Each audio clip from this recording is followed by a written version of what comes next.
अस्सलाम वालेकुम नाज़रीन, मैं हूँ अयाज़ ख़ान। आज 3 बहुत इंपॉर्टेंट मौज़ू हैं जिनके ऊपर हम बहस करने के लिए जा रहे हैं। पहला मौज़ू तो ये है कि डोनाल्ड ट्रंप ने एक बड़ी अहम स्टेटमेंट दी है जिसमें उन्होंने कहा है कि यूक्रेन को अपना कुछ ज़मीनी हिस्सा खोना पड़ेगा अगर वो जंग बंदी चाहते हैं। इसके ऊपर यूक्रेन के प्रेसिडेंट का क्या बयान आया उस पे भी हम बात करेंगे। ये जंग जो है क्या वाक़ई ख़त्म होने के लिए जा रही है या नहीं जा रही। दूसरा इम्पॉर्टेंट पॉइंट, दूसरा बहुत अहम मौज़ू वो ये है इज़राइल की तरफ से जो उन्होंने अपना एक प्रिंसिपल्ड प्लान, उन्होंने 5 प्रिंसिपल्स उन्होंने अपने दिए हैं जंग बंदी के हवाले से। वो बहुत ही हार्श किस्म के प्लान हैं जिसमें सबसे पहले तो उन्होंने बात की है कि तमाम हमास को डिसआर्म करना पड़ेगा, हॉस्टेजेस को रिटर्न करना पड़ेगा और पूरे गज़ा स्ट्रिप को डीमिलिटराइज़ करना पड़ेगा। और सबसे जो इम्पॉर्टेंट बात है वो ये है कि सिक्योरिटी कंट्रोल जो है टेरिटरी का वो इज़राइल के पास चला जाएगा और जो एक अल्टरनेटिव गवर्नमेंट वहाँ पर बनाई जाएगी या एडमिनिस्ट्रेशन वहाँ पर बनाई जाएगी उसमें हमास का या पैलेस्टीनियन अथॉरिटी का कोई अमल दखल नहीं होगा। ये हमारा दूसरा मौजू होगा। और तीसरा सबसे इम्पॉर्टेंट मौजू जो पाकिस्तान के साथ बहुत रिलेट करता है वो ये है कि इंडिया बहुत ही वहाँ से ख़बरें ये आ रही हैं कि वो अपनी जो फ़ौज है उसको मॉडर्नाइज़ कर रहा है। ऑपरेशन महादेव के हवाले से आपने सुना होगा, लेकिन अब ये ख़बरें आ रही हैं कि वो अपनी फ़ौज में जो है यूएवीज़ को ला रहा है, ड्रोन्स टेक्नोलॉजी को ज़्यादा इस्तेमाल करेंगे। तो इस पर सवाल ये बनता है कि ये जो लाखों की उनकी फ़ौज है क्या उनको वो कट करने जा रहे हैं? क्या ये इंडियन फ़ौज के अंदर बहुत बड़ा हमें कट होता नज़र आ रहा है कि उनकी डिपेंडेंस जो है वो एआई के ऊपर चली जाएगी, ड्रोन्स के ऊपर चली जाएगी और जो उनकी मिलिट्री है उसका साइज़ कट होने जा रहा है। इस पर बात करने के लिए हमारे साथ मौजूद हैं बिलाल साहब। वो सीनियर तज्ज़ियाकार हैं, दिफाई तज्ज़ियाकार हैं। He is doing his PhD, तो उनके साथ हम बात करेंगे। तो बिलाल साहब, thank you so much for joining us.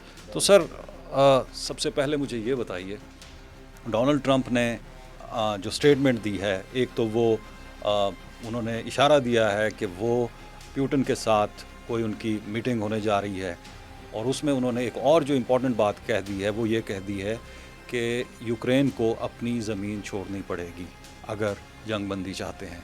इस पे आपका क्या कहना है? देखिए जी, सबसे पहले तो मल्टीपोलैरिटी की तरफ अगर आप आएँ तो इस वक्त 3 पोल्स हमें नज़र आ रहे हैं। चाइना है, यूनाइटेड स्टेट्स ऑफ अमेरिका है और रशिया है। रशिया कमज़ोर ज़रूर है कई मामलात के अंदर, लेकिन फिर भी वो एक जिसे कहते हैं रिकग्नाइजेबल और रेकनेबल मिलिट्री पावर है, जो सलाहियत रखती है, एक एटॉमिक जो है अपने पास रखती है, इन्फ्लुएंस रखती है ख़ित्ते के अंदर।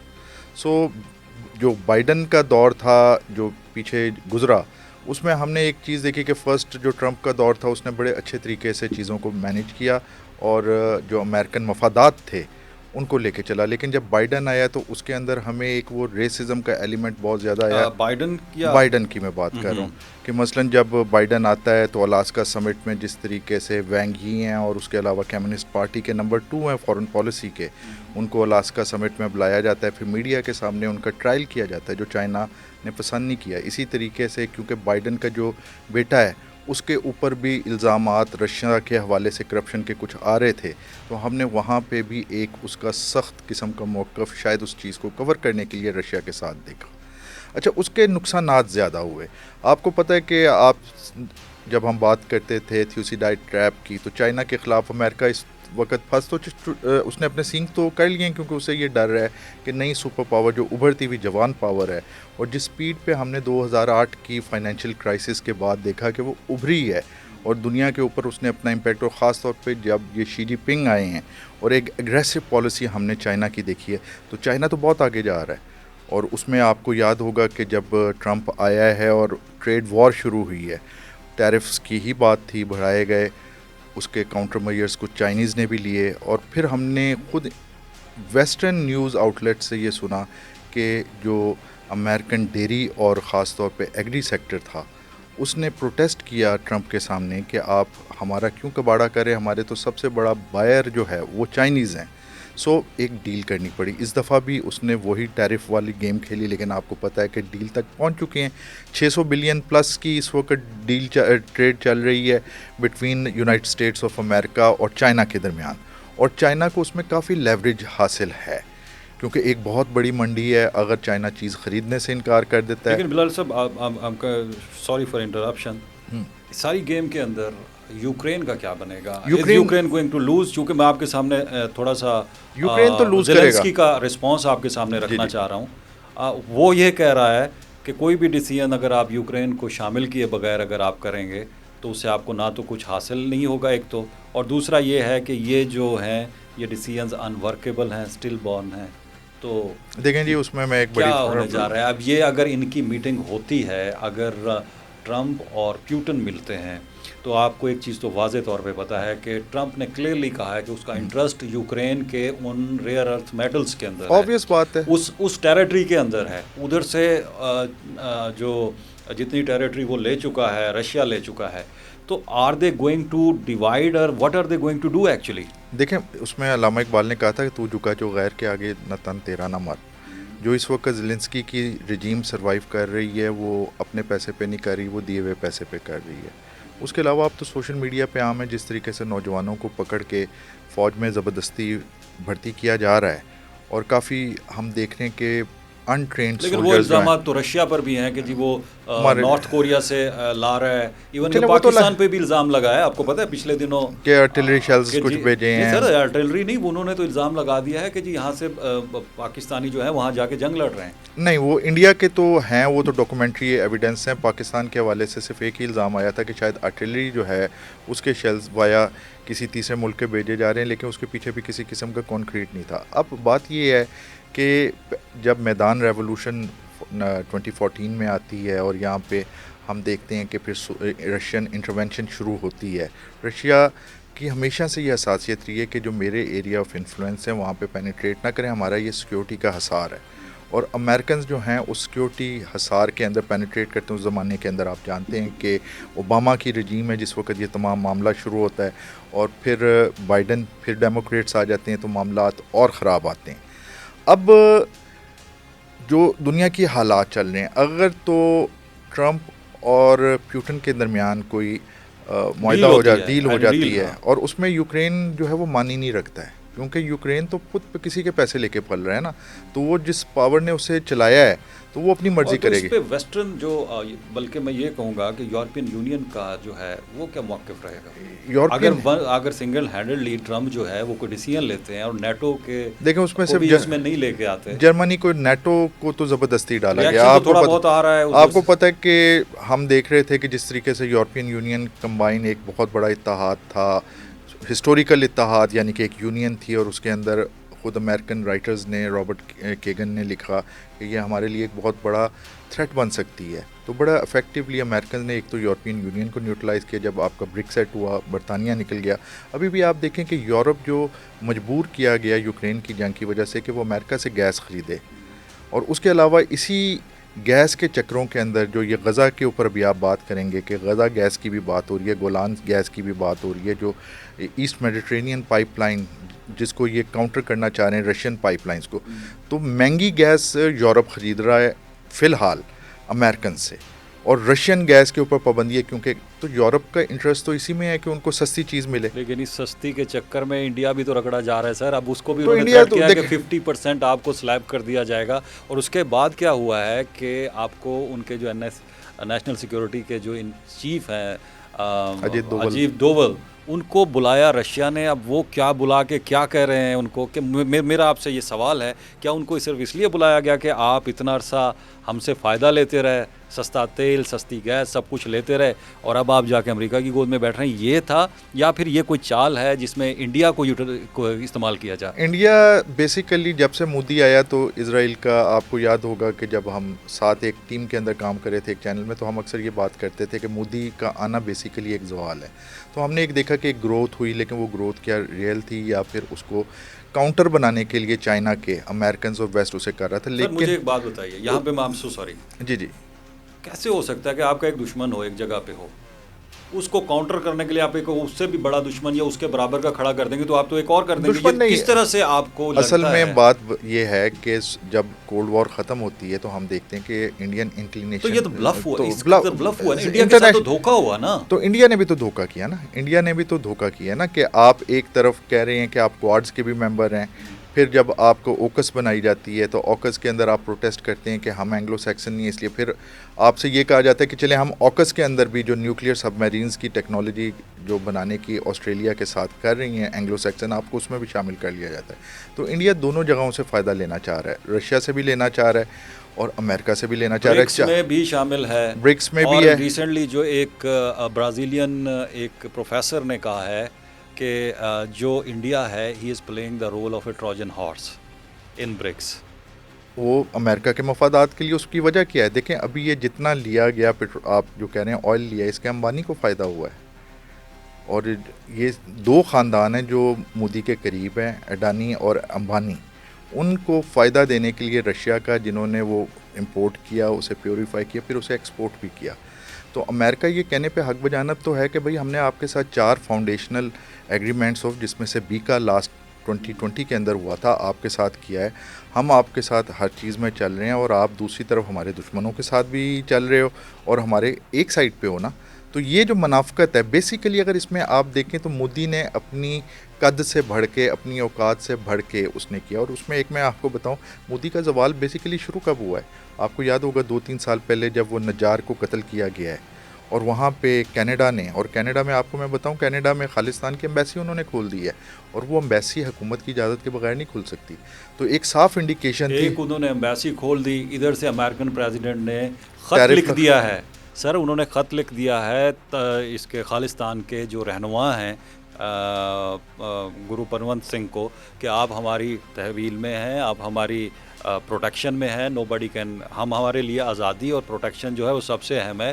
खालिस्तान, मैं आपसे एक, बिकॉज यू आर एक इंटरनेशनल रिलेशन के स्टूडेंट के तौर पे मैं आपसे पूछता हूँ कि एक टेररिस्ट करार दिया गया इंडिया की तरफ से, एक बंदे को, खालिस्तान तहरीक को टेररिस्ट ऑर्गेनाइजेशन करार दिया जा रहा है, उसको अमेरिकन प्रेसिडेंट ये कह रहा है कि आपको हमारी प्रोटेक्शन हासिल है। और परसों वाइट हाउस में मीटिंग हो रही है खालिस्तानियों की, जो ट्विटर के अंदर वीडियोस उसकी आई हैं और हाई। तो ये सारा क्या सिर्फ और सिर्फ, आपको नहीं लगता कि सिर्फ प्रेशर बिल्ड किया जा रहा है मफादात के लिए? प्रेशर है। They want India to be their poodle.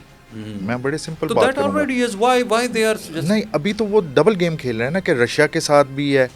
आप देखो ना कि गलवान के अंदर जब फेंटी चढ़ती है इंडियन आर्मी को, उसके बाद से चाइना का नाम लेते हुए रिलक्टेंट है मोदी, और अब जा रहा है वहाँ पे, चाइना जा रहा है। क्यों जा रहा है? क्योंकि वो अमेरिका को सिग्नलिंग करना चाह रहा है। लेकिन अमेरिका को पता है, अब सुनने में आ रहा है कि अमेरिका के अंदर आपको पता है कि जो मेडिसिन जा रही है वो सबसे ज़्यादा इंडियन मैन्युफैक्चर जा रही है। टेक्सटाइल इनकी अभी से रोने लग गई है Indian.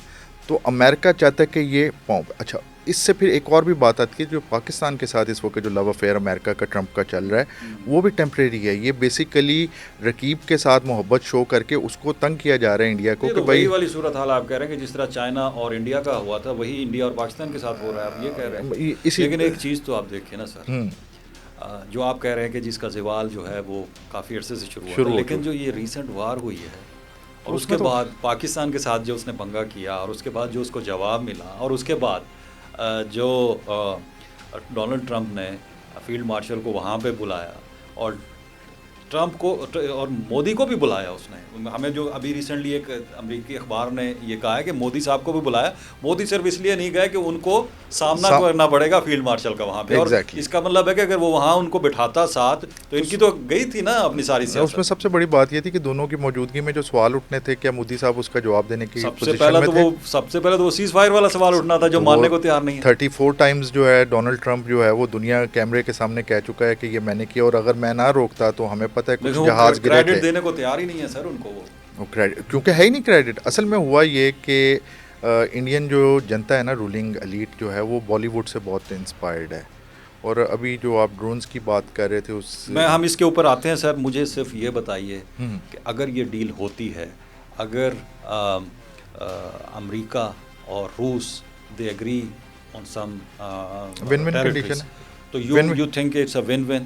It is win-win for two super powers। उसमें एक और आप बहुत जो है ना इम्पोर्टेंट पॉइंट जो है उसे ज़हन में ज़रूर रखें कि मल्टीपोलैरिटी 3 पोल्स।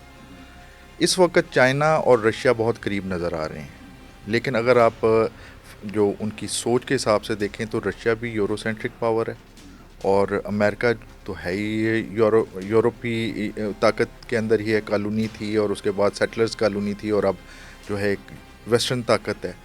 तो मैं अगर डोनाल्ड ट्रंप की जगह हूँ तो मैं कोशिश करूँगा कि मैं किसी तरीके से दूर करूँ रशिया को चीन के से, और मैं उसे जाल में फंसाऊँ कि जिसमें वो मेरे साथ जब डीलिंग में उसे सहूलियात दूँ, ताकि जब मैं चाइना के ख़िलाफ़ किसी चीज़ के ऊपर जाता हूँ कोई, तो उसमें हमें वो दोनों का भाईचारा ना नज़र आए। जिस तरह हमने देखा कि रशिया और यूक्रेन की जब जंग शुरू हुई है तो चाइनीज़ ने मदद की है, वेपन्स भी दिए सो इन हैं। ब्रॉडर पिक्चर जो आप बना रहे हैं, मुझे जो नज़र आ रहा है, आप ये कहने की कोशिश कर रहे हैं कि अगर जो रशिया जो है वो करीब हो जाता है अमेरिका के, तो उनके फ़ायदे मफादात पूरे होते हैं, बहुत वेस्ट के मफादात भी पूरे होते हैं, जो कंटेनिंग चाइना, जो कंटेनमेंट चाइना की जो पॉलिसी है उनकी सक्सेसफुल होती नज़र आ रही सक्सेसफुल होती हुई है। नज़र वेयर आती है। Does India stand here?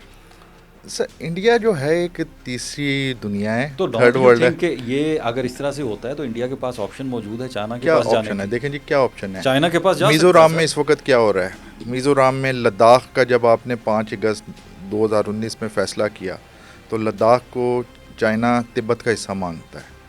हालांकि यही चाइना था कि 90s के अंदर जो पीस एग्रीमेंट्स कर रहा था बॉर्डर के ऊपर, LAC के ऊपर, लाइन ऑफ एक्चुअल कंट्रोल के ऊपर, लेकिन जैसे ये फ़ैसला होता है तो चाइना बिट्रेड फील करता है। ये उसी तरीके से है कि जब 49 में चाइना आज़ाद होता है और हिंदी चीनी भाई भाई के नारे लग रहे हैं, और चुप करके नेहरू जो है सिक्किम के ऊपर कब्ज़ा कर लेता है जिसके ऊपर चाइना का भी क्लेम है, और फिर चुप करके दलाई लामा को अपने पास पनाह दे देता है और तिब्बत के अंदर भी तो चाइना के लिए इनफ इज़ इनफ।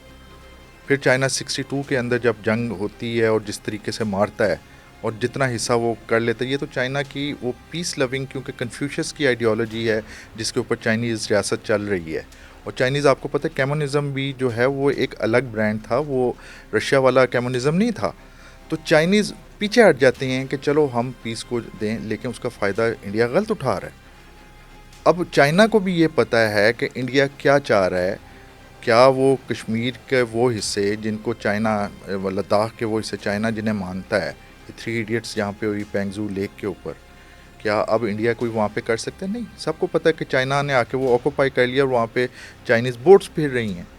तो चाइना को पता है कि क्या गेम है। इंडिया की क्रेडिबिलिटी जो है अपनी खो चुका है मोदी।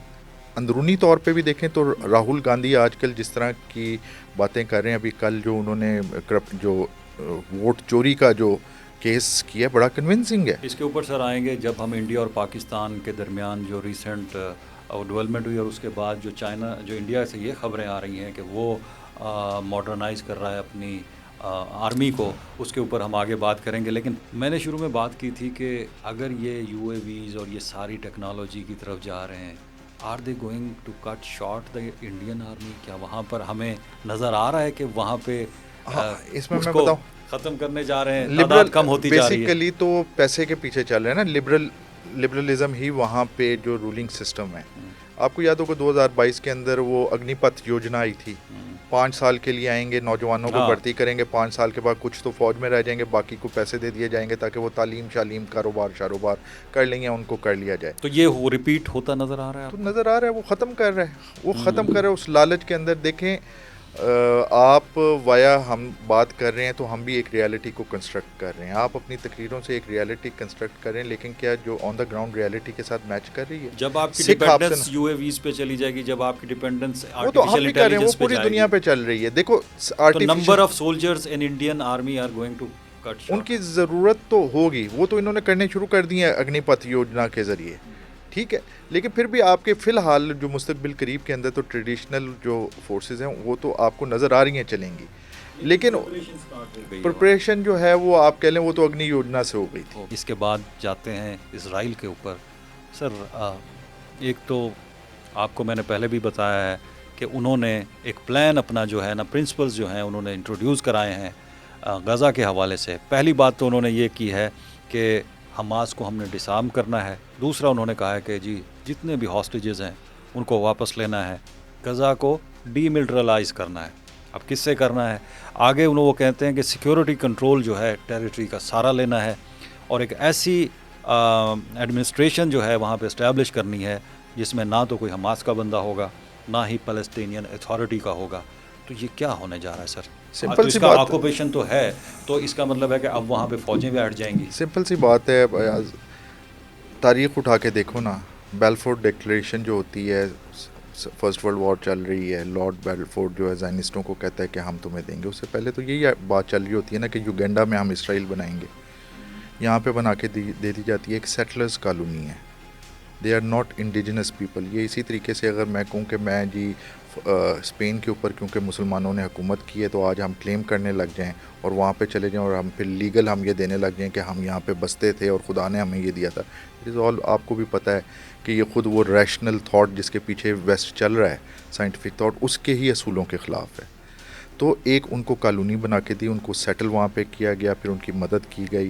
फ़र्स्ट नकाबा 48 के अंदर जब इसराइल बनता है, इसराइली आर्मी के अगर आप जो शोल्डर पैचेस देखें उसमें जो नक्शा है इसराइल का, ग्रेटर इसराइल का, उसके अंदर गज़ा भी इसराइल का है और वेस्ट बैंक भी। अगर अब आप तो उस गोलन हाइट्स हैं, सब कुछ तो सिस्टमेटिक सीरिया के अंदर ऑक्यूपाई कर लिया, अभी इन्होंने आगे बढ़ना है। और अगर आप उसमें क्योंकि सिक्योरिटी है ना, अब सिक्योरिटी अगर आप सीरिया में आ गए जी, अब उस साइड पे खतरा है तो हम बफर जोन बनाएंगे, हम आगे एडवांस करते जाएंगे। और वो उनका पैच साफ खुल के बता रहा है कि कहाँ तक उन्होंने आना है और कहाँ तक वो ब्रेक कहाँ पे उन्होंने लगानी है। बट व्हाई डू यू से कि ये इजराइल का प्लान है, अमेरिका उसकी बैक पे? अमेरिका कुछ भी नहीं है। देखें, इजराइली सेटलमेंट जो है, मैं सेटलमेंट का लफ्ज़ क्यों यूज़ कर रहा हूँ, तारीख़ हमें जो वेस्ट तारीख़ बता रहा है ना, उसमें अपने आप को अच्छा हमें ये नहीं बताया जाता कि रेड इंडियंस का अमेरिका था, गोरों का नहीं था। आज रेड इंडियंस की कहाँ पे हालत है। एक सेटलमेंट ने, जिस तरह अमेरिकन ने जीनोसाइड करके वो मुल्क बना लिया और गोरा आज वहाँ पे काबिज़ है, इसी तरीके से जो सदियों से यहाँ पे हज़ारों साल से रह रहे थे फ़लस्तीनी, उनके इलाके के ऊपर एक सेटलमेंट बनती है। 6 जंगें आपने अरबों ने लड़ के देख ली उनके साथ, और उसकी वजह क्या है? जंग के बाद जब जंग हुई है उनको एक्सपैंड हुआ है। उनका एक्सपैंड होता किस वजह से हुआ है? किस वजह से? क्योंकि वेस्ट जो है वहाँ पे उनके साथ खड़ा हुआ है। ठीक है, हालत ये हो गई है कि रिसेंट अटैक आपने देखा ना, हमास ने जब हमला किया था तो पूरे का पूरा उन्होंने अच्छा, वो हमला क्या था, सब इंफॉर्मेशन मौजूद है। वो एक बहाना चाहिए था एडवांसमेंट के लिए हमास के ऊपर। आप देखो ना, हमास बेसिकली आइडियोलॉजिकल रूट्स जो रखती है वो अख्वानुल मुस्लिमीन से रखती है। सीरिया के अंदर जो है अख्वानुल मुस्लिमीन प्रॉब्लम रही, इन्होंने इजिप्ट के अंदर मुर्सी को मार के उसे कंट्रोल किया, ख़त्म नहीं कर सके। सीरिया के अंदर इन्होंने जो है, ये जो अहमद इनका है, वो जो गोलानी जो है उसको लेके आए, क्योंकि वो सल्फ़ी की तरफ था लेकिन वहाँ पे मौजूद है। दुनिया उस पॉलिटिकल इस्लाम को लाना नहीं चाह रही आगे, उसको डिस्करेज किया जा रहा है। और इसका एक बेस्टियन जो है आपका अर्दवान भी है, क्योंकि उसकी जो पार्टी है वो भी अपनी आइडियोलॉजिकल रूट्स जो हैं वो इसी अख्वानुल मुस्लिमीन पे रखती है। तो हमास को ख़त्म करने के लिए जो इनको मुख्तलिफ ममालिक की तरफ से, जिसमें मुस्लिम ममालिक भी आई, उसकी एक वजह ये थी कि ये एक्सटेंशन है अख्वानुल मुस्लिमीन। जब से सर माजरत के साथ जब से ईरान के ऊपर हमला हुआ है और जिस तरह से ईरान की जो प्रॉक्सीज कह लीजिए या जो उनकी विंग्स जो थे, अलाइज मैं कहूँगा, प्रॉक्सीज नहीं कहूँगा, इट इज़ वेरी हिज़्बुल्लाह को जिस तरह से ख़त्म किया गया, हमास को जिस तरह से किया गया काफ़ी हद तक, और अभी जो रीसेंट अटैक अमेरिका और इजराइल की तरफ से हुआ है, तो अब तो उनके लिए ओपन स्पेस है ना। उसमें जो है ना अयाज भाई, बात बताऊँ क्या है कि एक चीज़ तो उन्हें भी पता है कि जो खुद तौरात के हिसाब से नेतन्याहू के हवाले से इजराइल हेडलाइन देख लें आप, टाइम्स ऑफ इसराइल देख लें, मुतअद्दिद ख़बरें आ चुकी हैं। अगर आप अपने प्रोग्राम के लिए चाहते तो स्क्रीनशॉट्स में भेज दूंगा, जिसमें दावा किया जा रहा है कि Netanyahu is supported by the मसीह, जिसका वो इंतज़ार कर रहे हैं। तो एक रिलीजियस एलिमेंट भी है। और आपको पता है कि जो आप जब जुदाइज़म देखते हैं तो उसके अंदर हमें ऐसे टेक्स्ट मिलते हैं, ख़ास तौर पे हम तौरात की बात नहीं कर रहे, इनके जो बाकी टेक्स्ट हैं जिसके अंदर जिस तरह तफसीरें हैं, उनके अंदर इजराइलियों को सुपीरियर और बाकियों को सब ह्यूमन करार दिया गया है। तो उनके ऊपर किसी किस्म का नहीं है। और अभी जो रिसेंट एक सर्वे हुआ है उसके मुताबिक भी मोर देन 80% जो अवाम है इजराइली, वो फ़लस्तीनियों की जीनोसाइड के हक़ में है। अच्छा, अब जब ये डील ऑफ सेंचुरी, आपको याद होगा कुशनर इसका ट्रंप का दामाद था, इस दफ़ा वो ग्रेस से ज़रा गिरा हुआ है, पहले हर चीज़ में आगे आगे था, तो उसने एक डील ऑफ सेंचुरी दी थी जिसमें उसने एक आइडिया दिया था कि क्या, और उस आइडिया के मुताबिक भी जो रिवाइव हुआ 7 अक्टूबर 2023 के अंदर जब इसराइल और हमास की जंग शुरू हुई है कि यहाँ से हमास को ख़त्म किया जाएगा। और यहाँ पे ये बेसिकली एक म्यूनसिपैलिटी टाइप की होगी कि जिसके अंदर छोटे छोटे कामों के लिए तो फ़लस्तीनी होंगे, लेकिन जो हेड करेगा उस गवर्नमेंट को वो इजरायली नुमाइंदा होगा, गवर्नर इजरायली होगा जो इस जगह को चलाएगा। लेकिन यहाँ पे तो डिस्प्लेसमेंट की भी बात हो चुकी है। वो इसलिए कि वो नहीं चाहते, उसकी एक बहुत बड़ा जो गैस का ज़ख़ीरा जो है वो आपके गज़ा के समंदर में निकल आया है और अगर आप वो लिंक अप करें तो जो टर्की जो है, क्योंकि मेडिटेरेनियन का एरिया है, टर्की और साइप्रस के दरमियान भी एक गैस के ऊपर इशू चल रहा है, ग्रीस के दरमियान जो टर्किश गैस का। और फिर पिछली ही ट्रंप की गवर्नमेंट के अंदर जो मुआहदा किया था, जिसके अंदर इनका सेक्रेटरी ऑफ स्टेट भी आया हुआ था अमेरिकन, उसके मौजूदगी के अंदर एनरॉन ने किया था जो ईस्ट मेडिटेरेनियन पाइपलाइन का। तो वहाँ पे एक तरफ तो आपको रिलीजियस कुछ इंटरेस्ट नज़र आ रहे हैं, दूसरी तरफ मटीरियल इंटरेस्ट बहुत ज़्यादा हैं। अच्छा, मटीरियलिस्ट इंटरेस्ट को हासिल करने के लिए रिलीजन का भी हो रहा है। अब मसला अमेरिकन के अंदर आपको पता है इवेंजिकलिज्म जो है बहुत ज़्यादा, इनका बुश भी इवेंजिकल था, और ख़ास तौर पे रिपब्लिकन्स के अंदर। और ये खुलेआम कह चुके हैं कि हमारी कमिटमेंट इसलिए कि हमारा जो हम जिस मसीह को मानते हैं वो इसराइली था। तो एक एक्सट्रीमिटी नज़र आ रही है और उसमें मुसलमानों को एंटी क्राइस्ट के तौर पर। लेकिन सर, मैं सिर्फ as a student of IR मुझे बताइए कि जब एक स्टूडेंट देखता है, पूरी हिस्ट्री आपने बयान कर दी, किस तरह से इसराइल को यहाँ पे इम्पोज़ किया गया, किस तरह से उनको टेरिटरी दी गई, और अब कुछ ममालिक वेस्ट जो है वहाँ से आवाज़ें उठती हुई में नज़र आ रही हैं कि वो कह रहे हैं कि जी फ़लस्तीन को एक्सेप्ट करने जा रहे हैं, कनाडा है या फिर आपका फ्रांस है, और UK की भी बात हो रही है, ये एक्सेप्टेंस की सारी बातें आ रही हैं। तो क्या ये उसी प्लान का हिस्सा है? जी, ये उसी प्लान का हिस्सा है कि जिसमें आप बुरे भी ना बनो, या जिस वक्त आपने तस्लीम करना था, आपने कुछ करना था, आप तो 50-60 हज़ार से ज़्यादा लोग वो हैं जो डॉक्यूमेंटेड हैं, जो दब के मर गए, जिनका कोई अता पता नहीं है, जिनको आप काउंट नहीं कर सके। तो वो लाख से ज़्यादा एक रिपोर्ट के मुताबिक, और ये भी मैं आपको बता रहा हूँ कि ये तकरीबन 1 साल पुरानी रिपोर्ट है, जिसके मुताबिक कुछ हल्के ये कह रहे हैं 1 लाख से ज़्यादा जो हैं लोग मारे जा चुके हैं। तो इस तरह से तो जो वो लिबरलिज्म का जो एक दरवाज़ा है वो तो उतर चुका है ना, जो ह्यूमन राइट्स की बात करता है, जो सेल्फ डिटर्मिनेशन की बात की जाती है, और इवन सारी चीज़ें जो हैं तो वो तो ख़त्म हो गई। अच्छा, इसमें मेरा एक अपना मानना ये है कि बड़ी फ्रैंक बात है, आपने वो कहानी सुनी होगी कि वो 3 दोस्त जाते हैं अफ्रीका के अंदर, जंगली पकड़ लेते हैं, वो कहते हैं रात का डिनर आ गया। तो ये अब इन्हें पता है कि मौत सामने आ रही है, तो जब वो जाते हैं कैंप में पहुंचते हैं तो वहाँ पे सरदार इनका हॉवर्ड का क्लास फेलो होता है, तो ये अब खुश होते हैं कि बच जाएंगे। तो ये उसे कहते हैं कि देखो ये तो कैनिबलिज्म जो है ये तो एक इखलाक से गिरी हुई और बदतहजीबी है, तो तुम होपफुली हमें बचाओगे और तुम तो इस पे नहीं कायम होगे। वो कहता है नहीं, मैं भी उसी तरीके से एजुकेटेड हूँ और कल्चर्ड हूँ, ये तुम्हें हाथ से खाएंगे, मैं तुम्हें टेबल पे बैठ के छुरी कांटे के साथ खाऊंगा। तो this is the war between civilised cannibals और नॉन सिविलाइज्ड। ठीक है, जब आप यही चीज़ें देखते हैं अफ़गानिस्तान में देखते हैं तो आप उस वक्त अनसिविलाइज्ड को देख रहे होते हो। लेकिन जैसे ही अमेरिका ये कर रहा होता है, यूरोप कर रहा होता है, तो उनके पास एक दलील है। और फिर मैं कहूँगा ये दूर की बात नहीं है, ये 60s तक जो है अल्जीरिया जो है ये फ्रांस की कॉलोनी थी। हिस्ट्री हमें वो जो पढ़ाई जाती है, हिस्ट्री हमेशा ताकतवर लिखता है, अलमिया ये है। और इल्म जो दिया जाता है ये भी फोकाल्ट के मुताबिक जो है ये ताकतवर को सपोर्ट इल्म कर रहा होता है, ज़ुबान ताकत को सपोर्ट करती है। और हम क्योंकि वेस्टर्न एजुकेशन सिस्टम में चल रहे हैं, उनके पैराडाइम में हम भूल जाते हैं कि आप को ये नहीं पता कि इस ज़माने में ये जो पिछली सदी जिसको सिविलाइजेशंस जो हैं वो आप कहते हैं कि वेस्ट जो है वो डोमिनेट कर रहा है, कॉलोनीज़ ख़त्म हो रही हैं, लेकिन फिर भी आपका वेस्टर्न ब्लॉक जो है वो आगे है। उस ज़माने के अंदर फ्रांस के फ़ौजी जो हैं वो गर्दनें काट के मुस्लिम क्लेरिक्स की एज अ वॉर ट्रॉफ़ी लेके आ रहे हैं। क्या ये अल्जीरिया में नहीं हुआ कि इसे कोई भूलेंगे?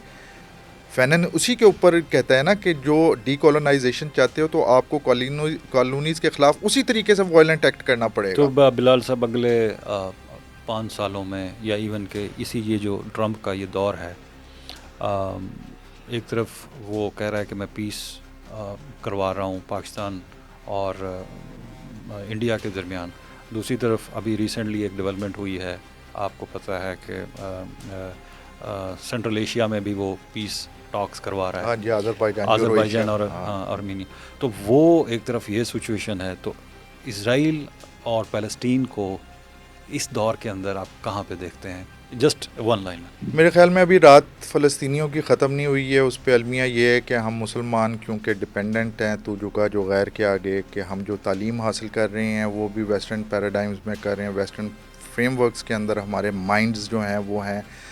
और वो जब आप बात करते हैं किसी भी रियलिटी तक पहुंचने का रास्ता जो एपिस्टेमोलॉजी और जो स्टडी ऑफ बीइंग है वो आप ऑन्टोलॉजी कहते हैं, तो हमारा फोकस एज अ मुस्लिम जो है मुस्लिम कंट्रीज़ के अंदर वो ऑन्टोलॉजी के ऊपर ज़्यादा है।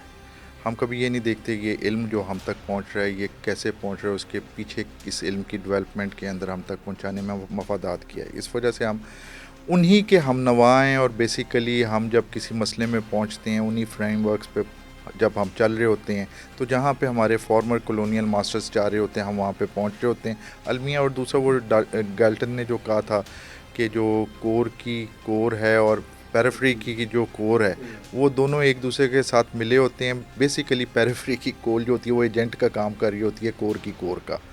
तो हमारे भी अगर आप आलम इस्लाम के अंदर देख लें, बड़े बड़े ममालिक जितने भी हैं, तो हम हर लिहाज से डिपेंडेंट हैं वेस्ट के ऊपर, और उसकी वजह से हम देख रहे हैं कि जहाँ पे हमारी आंखों में आंसू होते हैं, खुद हमारे हुक्मरानों के अंदर भी सिंसियरिटी है, मैं ये नहीं कहता उन्हें कह रहा, लेकिन वो अपने आप को बहुत ज़्यादा वीक फील करते हैं, बहुत ज़्यादा कमज़ोर फील करते हैं। और अब तो हालत ये है कि दलीलें दी जाती हैं कि जब तक ताकतवर नहीं बनोगे तो आइडियोलॉजी के ऊपर कैसे चलोगे। ना सिर्फ ताकतवर नहीं बनोगे तो आइडियोलॉजी कहाँ से जब लाओगे तक ताकतवर के साथ खड़े नहीं होगे। तो बिलाल साहब, हम अगले अपने सेगमेंट की तरफ जाते हैं जो बहुत ही इम्पोर्टेंट है। रिसेंटली जो इंडिया पाकिस्तान के साथ ये मामला हुआ, उसके बाद जो कहानी है वो तो सब जानते हैं। इंडियन जो अपोजिशन है वो अब उभर के आ रही है और राहुल गांधी जो है वो तैयारी पकड़ रहे हैं अगले वज़ीर आज़म बनने की। लेकिन इस दौरान में हमें एक नई डेवलपमेंट्स होती नज़र आ रही हैं जिसमें हमें बताया जा रहा है कि भारतीय फ़ौज को मॉडर्नाइज़ किया जा रहा है। उनको जो है UAVs जो है उससे उनको लैस किया जा रहा है। कोई जो है नई बटालियंस बनाई जा रही हैं इन्फेंट्री बटालियन के साथ, जो है वो अब ड्रोन बटालियंस को अटैच किया जा रहा है और Bhairav light commando battalion introduce करवाई गई है। और उसके अलावा जो इम्पोर्टेंट है, रुद्रा ब्रिगेड इंट्रोड्यूस करवाई जा रही है जिसमें इन्फेंट्री आर्मर होगा, आर्टिलरीज़ होंगे, UAVs होंगे और लॉजिस्टिक एलिमेंट्स होंगे। ऑपरेशन महादेव नाम का उनका सो कॉल्ड कश्मीर के अंदर ऑपरेशन चल रहा है और ये जो हमें सारी चीज़ें नज़र आ रही हैं, क्या ये रिएक्शन है उसका जो उन्हें फेस करना पड़ा पाकिस्तान के हवाले से जो सूरत हाल, या फिर वाकई वो इस तरफ जा रहे हैं? अब देखिए मॉडर्नाइजेशन की जानिब सारी दुनिया की फ़ौजें जा रही हैं, तो इंडिया का जो ये हमें नज़र आ रहा है सारे का सारा, और आप यकीन जानिए कि अखबारात भरे पड़े हैं, वेबसाइट पे ये सारा कुछ आ रहा है, वहाँ पे जो है वो वीडियोस भी बन रही हैं कि जी बहुत मॉडर्नाइज हो रही हैं। कैसे हो रही हैं यार? क्या मॉडर्नाइज, ये मैं अगर आप मुझे इजाज़त दो थोड़ा सा तारीख़ में जाने के लिए, मैं पढ़ा भी रहा हूँ ना, इसलिए मैं बार बार वो पेट के अंदर वो होता है और मैं आपको उस साइड पे ले जाता हूँ। 1888 के अंदर मीरठ के अंदर एक जलसे से ख़िताब करते हुए सर सैयद अहमद ख़ान ने एक सवाल रखा था जिसका जवाब आज तक अगर आपको वो सवाल समझ आ जाए तो आपको तमाम मामलात समझ आने शुरू हो जाएंगे। उन्होंने कहा कि आज यानी कि 1888 के अंदर अंग्रेज़ हिंदुस्तान छोड़ देता है, अपनी फ़ौज ले जाता है, अपनी ब्यूरोक्रेसी ले जाता है, तो यहाँ पे कौन डोमिनेट करेगा, कौन हुकूमत करेगा? बेसिकली 1857 के बाद डोमिनेंस की जंग चल रही है। तारीख़ पाकिस्तान उठा के देख लो, हिंद की उठा के देख लो, तो आप देखोगे कि मुस्लिम लीग तो सिर्फ कुछ हकूक़ के लिए बनी थी 1906 के अंदर। सेपरेट इलेक्ट्रेट दे दो, मेजॉरिटीज़म जो है अगर चलेगा तो मेजॉरिटी हमें खा जाएगी, हमें हमारी शनाख्त के साथ जीने दो। और कांग्रेसी वजारतों ने फिर बताया जो हमारे साथ किया, जिसका नतीजा ये निकला कि 1940 के अंदर ये वही कंटिन्यूशन है। उसमें आपको मैं एक बात कहना चाहूँगा कि आज 200 साल के बाद भी हमें एक कॉम्प्लेक्स नज़र आता है मेजॉरिटी के अंदर माइनॉरिटी की तरफ। हिंद के अंदर हम मुसलमान माइनॉरिटी में हैं, मानना पड़ेगा। 25-75 का पहले रेशियो तो आज भी मेरे ख्याल में कमोबेश वही चल रहा है। लेकिन अगर आप देखो हिंदुस्तान की तरफ तो उनकी तारीख़ बताती है कि चाइना जो उनसे बड़ा है, उनसे ताकतवर है, उनकी फ़िल्में चीन के ख़िलाफ़ नहीं बनेंगी, वो पाकिस्तान के ख़िलाफ़ बनेंगे। उनके टॉक शोज़ और कामयाब टॉक शोज़ और एंकर्स वो होंगे जो पाकिस्तान के ख़िलाफ़ बात करेंगे। हालांकि पाकिस्तान रिसोर्सेज के हवाले से भी और टेरिटरी के भी हवाले से भी उनसे बहुत छोटा है। अब ये जो मॉडर्नाइजेशन की आप बात कर रहे हो, ये वही एक तारीख़ी जो मुसलमानों की ज़हनी इनके ऊपर, इंडियंस के ऊपर डोमिनेंस का एक कॉम्प्लेक्स है इनके जहन के अंदर। आपको पता है 16 के अंदर पहली सर्जिकल स्ट्राइक होती है, बड़ा उसे बढ़ा चढ़ा के, हालांकि इस तरह के रेड्स और LOC के ऊपर दोनों साइडें करती हैं, बताने की ज़रूरत नहीं है कि हमने किया, लेकिन उसका पॉलिटिकल फ़ायदा और ऐसे लगता है कि कौम का मोराल हाई करने के लिए और यूनिटी लाने के लिए, क्योंकि आपको ये मानना पड़ेगा कि इंडियन सोसाइटी के अंदर दलित, वेश, कश्तरी, ब्राह्मण के एक बहुत बड़ा गंद है। तो किसी चीज़ को यूनिटी के लिए तो लाना है। तो जो एलीट कास्ट हैं वो तो हिंदू तवा पे आ रही हैं, लेकिन बाकी लोगों को अगर आपने रैली करना है तो आपको एक विलन की ज़रूरत होगी जो पाकिस्तान की सूरत में मौजूद है। और नंबर 2, आप उस आइडियोलॉजी के अंदर आप एक नैरेटिव तैयार करोगे जिसे हम पॉलिटिकल साइंस की ज़बान में नेटिविज़म कहते हैं कि जी हमारी जो ये ग्रेटनेस थी। और उसमें गांधी ने भी कहा था, तो जो मेरा इंडिया है ना फ्यूचर का, वो एंशियंट जो हिंदू ग्लोरी है उसका तर्जमान होगा। सो वो हिंदू ग्लोरी का चक्कर है, ठीक है। अब जो आपकी बात के जो ये मॉडर्नाइजेशन हो रही है, मॉडर्नाइजेशन देखें 71 की वॉर होती है, प्रवीण सानी कहता है कि ईस्ट पाकिस्तान के अंदर हालात ऐसे हैं, 2000 किलोमीटर का फासला है। दूसरी बात, ईस्ट पाकिस्तान 3 तरफ से एनवेलप्ड है बाय इंडियन टेरिटरी और फिर आपकी वहाँ पे, और पाकिस्तान नेवी उस ज़माने में भी एक छोटी सी नेवी थी, हम वो कुछ नहीं कर सकते थे। लेकिन प्रवीण सानी उनके अपने एनालिस्ट मानते हैं कि इस वेस्ट पाकिस्तान के जहाँ पे हम मौजूद हैं, यहाँ पे कभी वो हमें शिकस्त नहीं दे सके, और ये हकीकत है। आप 65 की वॉर में आ जाएं, 71 की वॉर में आ जाएं, तो तकरीबन एडवांसमेंट अगर वो हमारा एक इलाका ले रहे हैं तो हम उनका भी एक इलाका ले लें। लेकिन एक नैरेटिव ऐसा बताया गया, ऐसा बनाया गया साइज़ को सामने रखते हुए, जिसके अंदर छोटे छोटी चीज़ों को बहुत बड़ी उन्होंने किया। अब ये जब आपका होता है सिंदूर होता है, और सिंदूर के अंदर भी पीछे वही होता है कि एक गलती हमसे हुई होती है जो मेरे ख्याल में हमें माननी चाहिए, कि जब ये 2019 के अंदर ऑपरेशन बंदर हुआ, उन्होंने पहली दफ़ा हमारे जो है एक सेटल्ड एरिया को हिट किया, तो हमने उसका जवाब दिया कश्मीर के ऊपर जो डिस्प्यूटेड एरिया है। हमें चाहिए था हम भी इनके सेटल्ड एरिया को मारते तो इनके लिए एक डेटरेंस कायम होता। इन्होंने कहा कि शायद इन्होंने कश्मीर में दिया, हमें ये सेटल्ड एरिया में नहीं आ सके। इन्होंने अपनी वही, क्योंकि बॉलीवुड इंस्पायर्ड इनकी सोच है, तो इन्होंने इस दफ़ा सिंदूर के अंदर जो है पाकिस्तान के 2 सेटल्ड एरिया को, 3 सेटल्ड एरिया, बल्कि आप कश्मीर के भी लगा देना, आज़ाद कश्मीर के, इन्होंने हिट किया। पाकिस्तान ने इनके जहाज़ गिराए, लेकिन ये फिर गलतफहमी का शिकार रहे, यहाँ तक कि जब इन्होंने नूर खान एयरबेस पे, याद होगा मई के अंदर इन्होंने हमला किया है, और DGISP आ रहे हैं, उन्होंने कहा अब हम बताते हैं कि फिर हम कौन हैं। जब आप 24 इनके एरियाज़ को हिट करते हैं बेसिस को, यानी कि गुजरात से लेके कश्मीर तक, तो एकदम मोदी साहब के ऊपर वो कपकपी आ जाती है, क्योंकि वो कॉन्फिडेंस नहीं है, वो सारे का सारा एक सेल्फ कंस्ट्रक्टेड रियलिटी है जो बना रखी है हिंदुस्तान की। और अच्छा, इसमें भी मैं एक बात बता दूं व्यूअर्स को, क्योंकि हमें हिस्ट्री को बड़े गौर से देखना चाहिए। माइक पेंस आया हुआ है सिंदूर से पहले, और ऐसे लग रहा है कि अमेरिका की तरफ से भी नॉट है कि ठीक है तुम कर लो ये हमला, क्योंकि अमेरिकन को तो पता होगा ना कि ये करने जा रहे हैं, और वहाँ पे माइक पेंस की बीवी जो है वो भी है। जब इनको मार पड़ती है, ये उसी तरह जब 2019 में जब स्विफ्ट रिटॉर्ट होता है, और उससे एक दिन पहले जो है इनका NSA कह रहा है इंडिया को पूरा हक है, लेकिन जैसे ही पाकिस्तान इनके चाय पिलाने के लिए इनके पायलट को गिरफ़्तार करता है, तो एकदम वही ट्रंप साहब जो हैं वो खान साहब के साथ दोस्ती का भरम हो जाते हैं। अमेरिका बेसिकली ताकत की इज़्ज़त करता है। इस दफ़ा क्या होता है कि सिंदूर के बाद जब बनियानुल मरसूस पाक फ़ौज शुरू करती है, और इंडियंस बिल्कुल हैरान हैं, उनको समझ नहीं आ रही हो क्या रहा है, तब भी अमेरिका मोदी को रेस्क्यू करता है सीज़ फायर करवा के। इसीलिए मोदी जवाब नहीं दे पाया है, उसे जवाब देना चाहिए था, नहीं जी हमारी तो रिक्वेस्ट ही नहीं थी। आपके कॉलमिस्ट जो मर्ज़ी कह लें, बात ये है कि ये हाईएस्ट लेवल के ऊपर इल्ज़ाम लग रहा है, सामने आओ बताओ कि जी हमने नहीं कहा था, पाकिस्तान सीज़ फायर चाह रहा था, अमेरिका ने इनको बचाया, क्योंकि इन्होंने तो अपना ब्रह्मोस, अपना आखिरी हथियार भी इस्तेमाल कर लिया। हमने तो अभी फतेह 1 और फतेह 2 से थोड़े से मोहब्बत नामे भेजे जिसको तो, ये नहीं कर सके। इसके ऊपर जो इजरायली प्राइम मिनिस्टर है उसकी भी स्टेटमेंट सामने आ गई है कि उन्होंने किस तरह से सारी मदद की थी। इजराइल का साथ होने का मतलब है अमेरिका भी साथ है। एक जो परवीन सानी का आपने जिक्र किया है, वो उनको दोबारा से कहता हुआ नज़र आ रहा है कि जो तुम ये सारा कुछ कर रहे हो ये आपका नहीं चलेगा, क्योंकि उनके पाकिस्तान के पास वो सर्वेलेंस है इस वक्त, वो अवेलेबिलिटी वॉरफेयर कि उसके अंदर वो आपका देख रहे हैं कि each and every movement is being watched. तो क्या ये आपको लगता है कि इंडिया भी उस कैपेबिलिटी को हासिल करने की कोशिश करेगा? मुझे एक बात बताओ, आप डबल गेम खेल रहे हो। रशिया से पहले आपकी 60% वेपन्स जो हैं वो रशियंस थे, और अब वो कहीं 40% पे आ गए हैं। अमेरिकन आपने लिए हुए, इंटीग्रेट आप सिस्टम्स को कर नहीं पा रहे हो। आप मिन्नतें कर रहे हो फ्रांस की कि हमें सोर्स कोड दो, हम जो है चेंजेस लेके आएँ। फ्रांस आप पे यकीन नहीं कर रहा, आपके ऊपर एतबार नहीं करता कि आपको दो, और अब जब उसके गिर चुके हैं राफेल, तो वो किस तरह आप पे यकीन करेगा।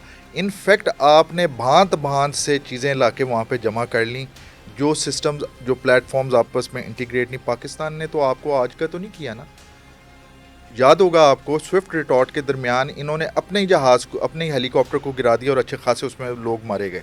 उसके ऊपर कहने वाले ये कहते हैं कि वो basically system was hacked. Pakistani फ़ौज ने हम्बल तरीके से सर झुका के अपना काम किया, हर किस्म की ख़राबी से निपटने के लिए अपने आप को तैयार किया, जबकि हिंदुस्तानी फ़ौज राफेल आ गए उसमें जी पूजा कर रहे हैं। राजनाथ सिंह राफेल के ऊपर अस्तर पूजा जो है वो हो रही है, बड़ी बड़ी बातें हो रही हैं कि हम पाकिस्तान का ये कर देंगे वो कर देंगे। जाओ यार, तुम्हारा सिर्फ स्टेमिना यही है कि पहली चपेट के ऊपर तुम बैठ जाओ। अभी तो पाकिस्तान ने कुछ भी नहीं यूज़ किया, रॉकेट्स यूज़ किए, मिसाइल भी नहीं यूज़ किए। पाकिस्तान एयरफोर्स जो तुम्हारी एयरफोर्स है, बहुत छोटी एयरफोर्स है, उसके 30-40 जहाज़ों ने तुम्हारे साथ वो कर दिया कि तुम्हारे वो जो 4.5 जनरेशन राफेल है वो कहीं पे नज़र नहीं आ रहा था। अच्छा, तुम बात करते हो चीन ने मदद की, तो भाई जो तुमने बीका किया हुआ था और उससे पहले जो लियोमा और पता नहीं क्या क्या किए हुए थे, क्या अमेरिकन तुम्हें रियल टाइम इंफॉर्मेशन नहीं दे रहे थे? अगर नहीं दे रहे थे तो सोचो सोचो कहाँ पे खराबी आ रही है। और इसमें एक इम्पॉर्टेंट बात ये भी आती है कि अगर नरेंद्र मोदी जिस तरह से उनको डिप्लोमेटिक प्रॉब्लम्स भी आ रहे हैं, आप देखिए अमेरिका की तरफ से इतना ज़्यादा प्रेशर आ रहा है, कोई डील की वो बात कर रहे हैं, वो अपनी जो एक्सपोर्ट्स हैं वो इंडिया में लाना चाह रहे हैं, वो वाली एक्सपोर्ट्स यहाँ पे यानी वो चीज़ें एक्सपोर्ट करना चाह रहे हैं जिससे उनकी अपनी मंडी ख़राब होती है, एग्रीकल्चर उनका बर्बाद होता है। अगर वो ऐसा करते हैं तो उसके ऊपर फिर पंजाब खड़ा हो जाएगा, पंजाब के किसान खड़े होते हैं। तो इस सारी सूरत हाल के अंदर ये जो हमें ये जो डेवलपमेंट नज़र आ रही हैं कि जी वो तैयारियां कर रहे हैं, ऑपरेशन महादेव किया जा रहा है, अपनी मिलिट्री को वो नाम नहाद वो मॉडर्नाइज़ किया जा रहा है, और drone warfare is reality sir future में ये तो होगा। इस सारी सिचुएशन में डू यू थिंक कि कोई ऐसा मिस एडवेंचर आपको नज़र आ रहा है ताकि वो फिर से जो है? नहीं, मेरा नहीं ख्याल। मोदी अपनी गिरती हुई साख, क्योंकि एक तो चीज़ सामने आ रही है कि अगले कई सालों के लिए बीजेपी और हिंदुत्व का ख्वाब टूटता हुआ नज़र आ रहा है, जो कुछ इनके साथ हो गया है। ये जितना मर्जी इनकार करें, लोगों को पता चल गया, खुद हिंदुस्तानियों को पता चल गया क्या हो गया है। और दूसरा एक मैं बात बताऊं, जिस तरह पाकिस्तान है ना, उसी तरह हिंदुस्तान के अंदर भी लोगों के अंदर से मीडिया का एतबार ख़त्म हो रहा है। ठीक है ना, मीडिया का दौर ख़त्म हो रहा है, सोशल मीडिया का आ रहा है, लोगों को पता है। फुटेजेस शेयर हुई, हमने तो नहीं शेयर किया। अब अगर अम्बाला के ऊपर या कहीं पे उधमपुर के एयरबेस के ऊपर या इनकी मिसाइल बैटरीज़ के ऊपर कहीं पे कोई गिर रहा है, तो वो हम तो नहीं कर सकते थे, ज़ाहिर बात है। उन्हीं के लोगों ने वो की, तो लोगों को पता है कि क्या हो रहा है। मोदी, मेरा नहीं ख्याल कि इस सिचुएशन के अंदर ख़ास तौर पे अमेरिका जब पाकिस्तान के साथ और चाइना तो हमारे साथ खड़ा ही हुआ है, ठीक है, तो कोई ऐसी हरकत करे जो आगे। लेकिन अगर कोई डील हमें होती हुई नज़र आती है इंडिया और अमेरिका की, क्योंकि प्रेशर तो यही डाला जा रहा है, बहुत तो टाइम उसके है, बाद बहुत टाइम है। मेरे ख्याल में अमेरिका ने इस दफ़ा भी इंडिया को बचाया है पाकिस्तान के गुस्से से और पाकिस्तान के रिएक्शन से। अभी कोई चक्कर नहीं है। उसकी वजह ये है कि चाइना, आप देख लेना, वो जो इनका J-20 पाकिस्तान के पास जो है, क्या नाम है उस जहाज़ का जो हमने अभी लिया था पिछली हुकूमत के अंदर, J-10 जो है, अभी तो J-10 ही की समझ नहीं आई।